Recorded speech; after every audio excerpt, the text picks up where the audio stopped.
एक मध्यम वर्गीय परिवार में रहने वाली सावित्री देवी और उनकी बहू नेहा की कहानी शुरू होती है। यह कहानी केवल एक सास बहू के रिश्ते की नहीं, बल्कि सपनों, संघर्षों और नई सोच की है। सावित्री देवी पारंपरिक विचारों की महिला थी, जो मानती थी कि बहू को घर संभालना चाहिए। दूसरी ओर नेहा एक शिक्षित और आत्मनिर्भर युवती थी, जो फैशन डिजाइनिंग में अपना करियर बनाना चाहती थी। मां जी, मुझे हाल ही में एक बहुत ही प्रतिष्ठित और बड़े पैमाने पर आयोजित फैशन प्रदर्शनी में भाग लेने का अवसर मिला है, जहां पर मेरे जैसे युवा डिजाइनर को अपनी प्रतिभा दिखाने का मौका दिया जाता है। और मैं समझती हूँ कि इस मौके से मेरा भविष्य उज्जवल होगा, क्योंकि इस मौके से मेरा भविष्य उज्जवल होगा, क्योंकि इस मौके से मेरा भविष्य उज्जवल होगा, क्योंकि इससे मुझे न केवल अपने करियर को, एक नया मोहनीयत को भी मान्यता मिलेगी। क्या जरूरत है बाहर जाने की? मेरा मानना है कि घर की बहू का असली गहना वही है जो अपने घर को सजाने संभालने और उसमें अपनापन भरने में दिखता है, न कि बाहर जाकर कुछ नाम और शोहरत पाने में।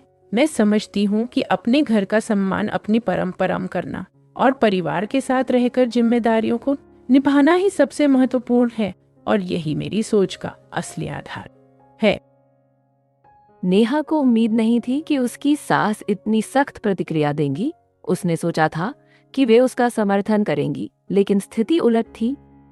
लेकिन मां जी, अगर हर औरत को बस घर की सीमाओं में ही बांध दिया जाए और उन्हें अपने सपनों को पूरा करने का मौका नहीं दिया जाए। तुम मुझे ज्ञान मत दो नेहा। मेरा यह मानना है कि हर औरत को अपने घर और परिवार की जिम्मेदारियां सबसे पहले निभानी चाहिए, और जो कुछ भी वह करती है वही उसके असली कर्तव्य का प्रमाण होता है। मुझे लगता है कि बाहर जाकर नाम और शोर मचाने से कुछ हासिल नहीं होता, बल्कि अपने घर की मर्यादा और संस्कारों को बनाए। उस रात सावित्री देवी ने बहुत सोचा। उन्हें अपनी जवानी के दिन याद आए, जब उन्होंने शादी के बाद पढ़ाई छोड़ दी थी। वे भी कभी कुछ बनना चाहती थी, लेकिन परिवार ने उन्हें रोक दिया था। माँ, मुझे लगता है कि आज आप कुछ अलग और चिंतित सी लग रही हैं, जिससे मेरा दिल भी थोड़ा दुखी हो गया है, क्योंकि हमेशा आपकी मुस्कान से ही घर में खुशी फैल जाती थी। क्या कोई बात है जो आपको परेशान कर रही है, या फिर कोई समस्या है जिसे आप मुझसे साझा करना चाहें? क्योंकि मुझे आपकी चिंता समझ आती है और मैं हमेशा आपके साथ हूँ, क्योंकि मुझे आपकी चिंता समझ। बेटा, मुझे अब भी यकीन नहीं होता कि क्या सच में औरतों को अपने सपनों की ओर बढ़ने का पूरा हक नहीं मिलता और उन्हें अपने अंदर की प्रतिभा को उजागर करने का मौका नहीं दिया जाता? या फिर शायद मैंने जो सोच रखी थी वह सही नहीं थी। कभी मुझे लगता है कि समाज की बंदिशों और परंपराओं ने हमें सीमित कर दिया है, लेकिन फिर भी मेरी सोच में कभी गए लेकिन फिर भी मेरी सोच में। विजय समझ गया कि उसकी माँ के विचारों में बदलाव आ रहा है, लेकिन क्या वे इसे स्वीकार कर पाएंगी? अगली सुबह नेहा तैयार हो रही थी कि तभी दरवाजे पर सावित्री देवी खड़ी थी, हाथ में नाश्ता लिए। बिटिया, तुम्हें पूरा विश्वास होना चाहिए कि तुम्हें अपने सपनों को पूरा करने का पूरा हक है, और मैं हमेशा चाहती हूँ कि तुम अपनी कला और मेहनत से दुनिया में अपनी पहचान बनाओ, क्योंकि तुम्हारी सफलता से ही हमारे परिवार की शान बढ़ती है। अगर मैं तुम्हें कभी रोकने की कोशिश करूंगी तो वह वही गल के आगे बढ़ो जो मैंने अपने। मां जी, आपकी बात सुनकर मेरा दिल खुशी से झूम उठा है, क्योंकि अब मुझे ऐसा महसूस हो रहा है कि मेरे सपनों को पूरा करने का रास्ता साफ हो गया है, और आपकी स्वीकृति मुझे और अधिक प्रेरणा देती है। मैं अब अपने हर कदम को आत्मविश्वास के साथ बढ़ाऊंगी, और आपकी समर्थन भरी बात ने मुझे यह एहसास दिलाया कि हम दोनों मिलकर किसी भी चुनौती का सामना कर सकती हैं। वाह माँ, आपकी समझदारी और सहानुभूति ने हम सभी का दिल जीत लिया है, और मैं विश्वास करता हूँ कि आपकी इस सही निर्णय से न केवल नेहा को बल्कि पूरे परिवार को एक नई दिशा मिलेगी। नेहा, तुम्हें अब हर कदम पर हमारा पूरा सहयोग और समर्थन मिलेगी। नेहा ने खुशी से अपनी सास के पैर छुए, लेकिन इस बार सावित्री देवी ने उसे गले लगा लिया। यह उनके रिश्ते का नया अध्याय था। कुछ ही महीनों में नेहा का बुटीक मशहूर हो गया। उसने अपने सपनों को जीना शुरू कर दिया, और सबसे बड़ी बात, उसके साथ उसकी सास भी थी। नेहा, अब मुझे भी यह महसूस होने लगा है कि मेरी उम्र चाहे कितनी भी हो, मुझे अपने अंदर के जुनून को जगाने का पूरा हक है। इसलिए मैंने फैसला किया है कि मैं सिलाई कढ़ाई की एक छोटी सी क्लास शुरू करूंगी, जिससे उन महिलाओं को भी अपनी कला सीखने का अवसर मिलेगा जिन्होंने अपने सपनों को त्याग दिया था। मुझे पूरा यकीन है कि इस कदम से हमारी जिंदगी में नई ऊर्जा और आत्मविश्वास का संचार होगा। मुझे पूरा यकीन है कि इस कदम से हमारी जिंदगी। मान जी, आपकी बात सुनकर मेरे दिल में एक अजीब सी खुशी और उम्मीद की किरण जग उठी है और मुझे अब यकीन हो गया है कि हम दोनों मिलकर इस नई दिशा में कदम बढ़ाएंगे। मैं हमेशा आपके साथ खड़ी रहूंगी और हर परिस्थिति में आपका साथ खड़ी रहूंगी और हर परिस्थिति में आपका साथ दूंगी, क्योंकि आपके विचार और आपका समर्थन मेरे लिए अनमोल है और यही हमारे रिश्ते की सबसे बड़ी ताकत भी है। माँ, मुझे पूरा भरोसा है कि हमारे परिवार के सभी सदस्य मिलकर आपकी मदद करेंगे और हर संभव तरीके से आपका सहयोग करेंगे, जिससे हम सभी मिलकर इस काम को आगे बढ़ा सकें। मैं भी पूरी तरह से आपके साथ हूँ और आश्वस्त हूँ कि हमारी संयुक्त प्रयासों से हम न केवल अपने परिवार का मान बढ़ाएंगे बल्कि समाज में भी एक नई मिसाल कायम करेंगे। धीरे धीरे सावित्री देवी की क्लास भी चलने लगी और उन्होंने कई महिलाओं को आत्मनिर्भर बनाया। सास बहू ने मिलकर न केवल अपने रिश्ते को मजबूत किया बल्कि कई महिलाओं को नई उड़ान दी। सावित्री जी, आपकी क्लास ने सचमुच मेरी जिंदगी में एक नई रोशनी भर दी है, क्योंकि अब मैं न केवल खुद सिलाई का काम सीखकर अपने परिवार की आर्थिक स्थिति में सुधार ला रही हूँ, बल्कि अपने बच्चों को भी अच्छी शिक्षा देने के लिए प्रेरित कर रही हूँ। आपकी मेहनत और लगन ने मुझे यह विश्वास दिलाया है कि हर महिला में एक अद्भुत क्षमता होती है। यह तो केवल एक प्रारंभिक कदम है अंजलि, क्योंकि मेरा मानना है कि हर औरत को अपने पैरों पर खड़ा होने का पूरा अधिकार है और उसे अपने सपनों को पूरा करने के लिए हर संभव सहायता मिलनी चाहिए। जब एक महिला स्वावलंबी बनती है तो न केवल वह अपने लिए बल्कि अपने परिवार और स्रोत बन जाती है, और यही सोच हम। एक दिन नेहा और सावित्री देवी बगीचे में बैठी थी।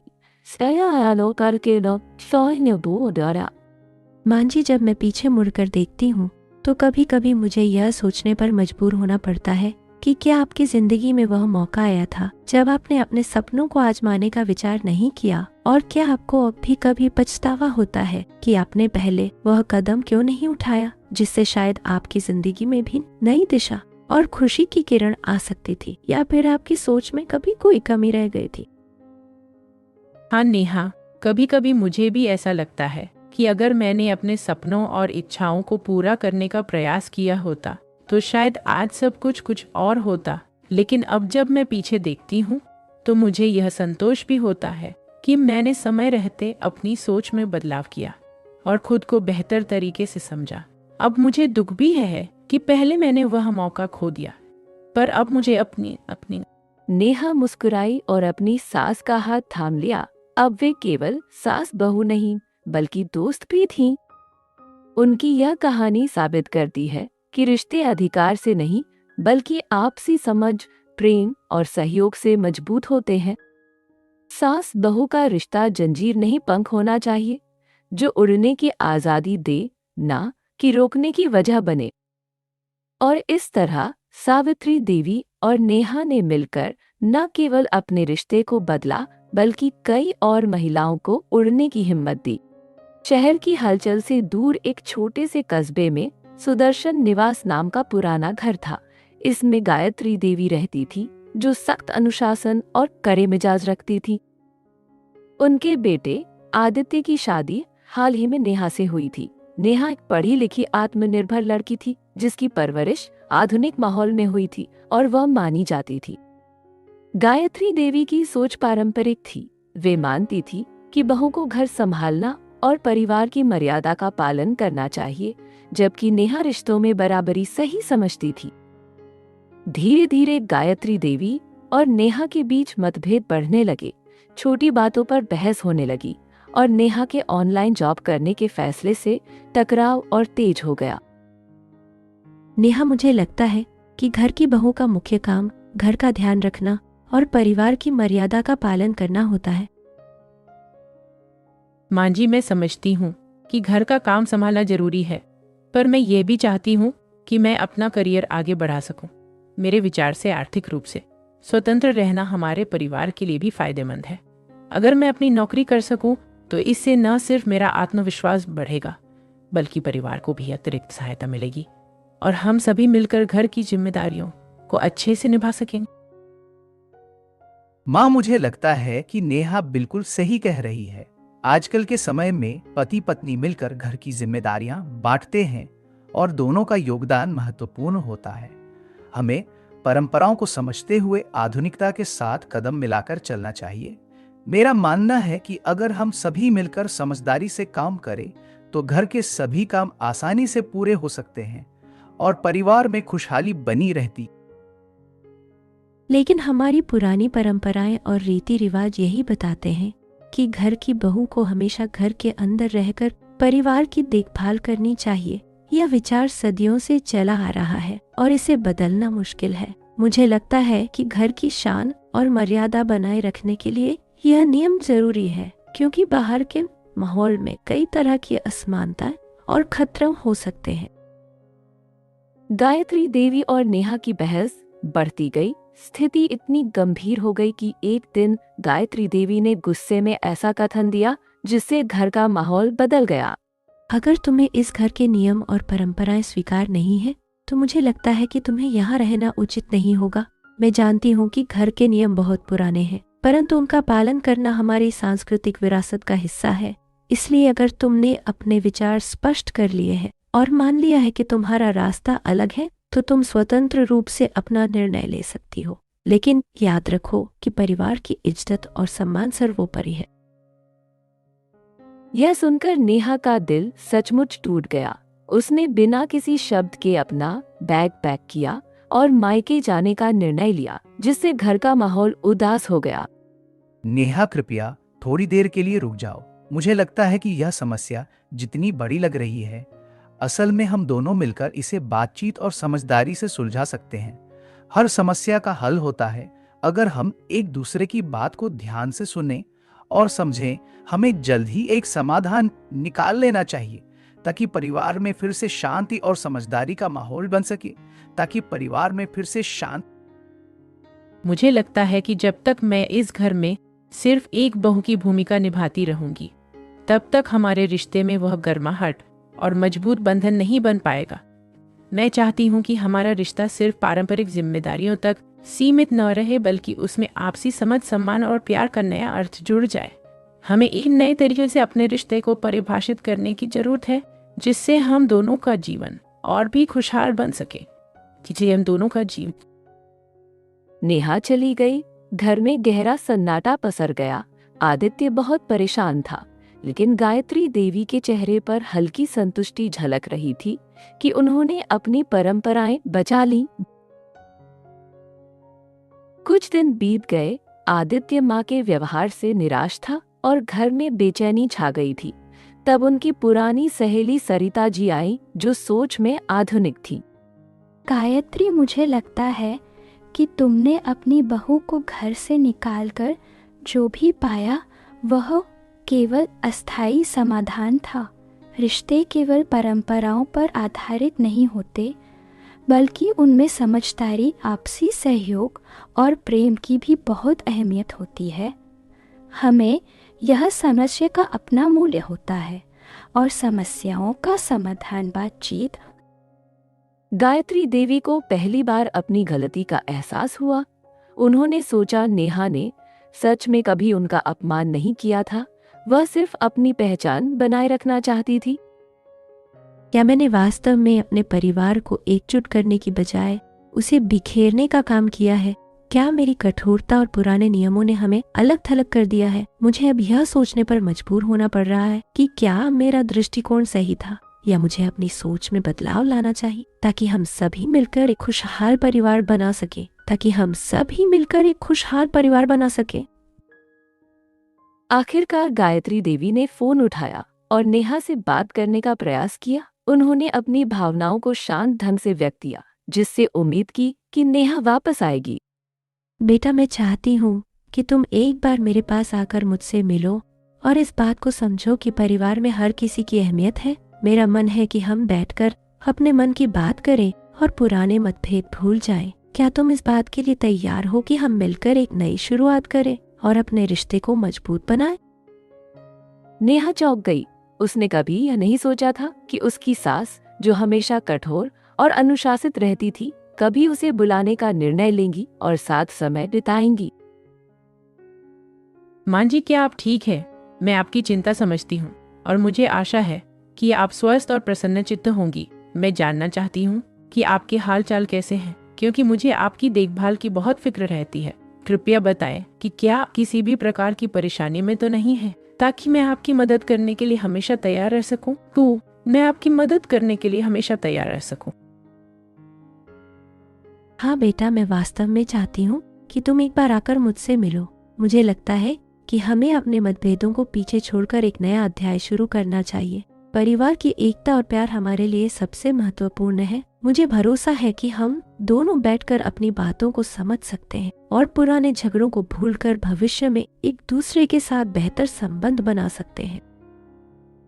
जब नेहा घर पहुंची तो गायत्री देवी ने खुशी से दरवाजा खोला और गर्मा गर्म चाय बनाकर उसे परोसी।